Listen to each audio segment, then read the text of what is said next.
From the starless abyss they came, innumerable, wicked, born of rot and cosmic waste. Like locusts, they swarmed the earth, a great pestilential horde. The demonologists sought in vain to categorize them. Man's blackest nightmares paled in comparison to the totality of their loathsomeness. Endlessly, through day and night, they washed over the lands of man like waves of boiling pitch. Descriptions failed to accurately portray their unwholesome forms. Some, many, held no forms at all, but shifted and transfigured themselves obscenely, without rhyme or reason. Naturally, the leaders of men first looked to science, but their mundane god failed. Weapons dealt no harm to the abyssal fiends. The harnessed forces and energies of nature had no effect on things that had flown through the voids between galaxies. So, in regrettable desperation, they turned to the one they had forsaken for so long, the Lord. But God provided them with no answer that was satisfactory to their panicked minds, and they abandoned their hastily formed faith without hesitation. And then came a great apostasy, a communal rejection of faith by others who had diligently, tirelessly clung to their beliefs through all manner of trials and persecution. But none had before faced such bleak, disheartening, and apocalyptic circumstances.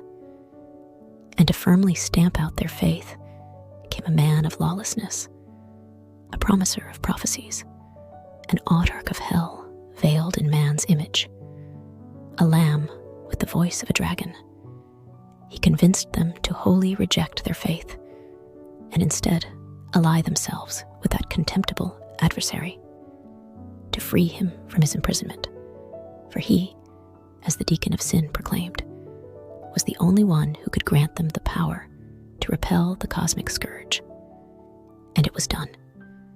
Mankind, through means ineffable, loosed Satan and his vanguard from their Hadean internment. He and his generals first tried to command the creatures of that gulfward night, but failed, for the latter's wickedness was of a wholly different order, and cared not for the pitiful sorceries of terrestrial beings. Confounded, the adversary then attempted to wage war against the plaguing darkness, but, being corporeal upon the earth, could neither strike nor ensnare their ultramundane foes.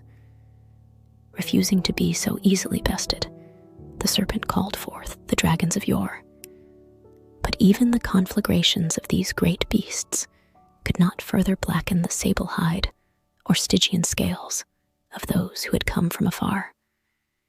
Seething, Satan uttered blasphemies, attributing the horrors to God.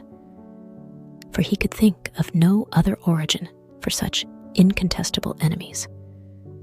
But even he inwardly knew that God would not pardon such undivine things, and that there had to exist a lacuna or tear in the very fabric of creation, through which the extra-dimensional forces must have trespassed. Helpless, Satan and his legions returned to their chthonic prison, sealing themselves away from mankind. And men, doubly deviled by the alien menace and their own heresy, despaired. The earth was overwhelmed shortly thereafter, and men were forevermore blotted from the record of creation.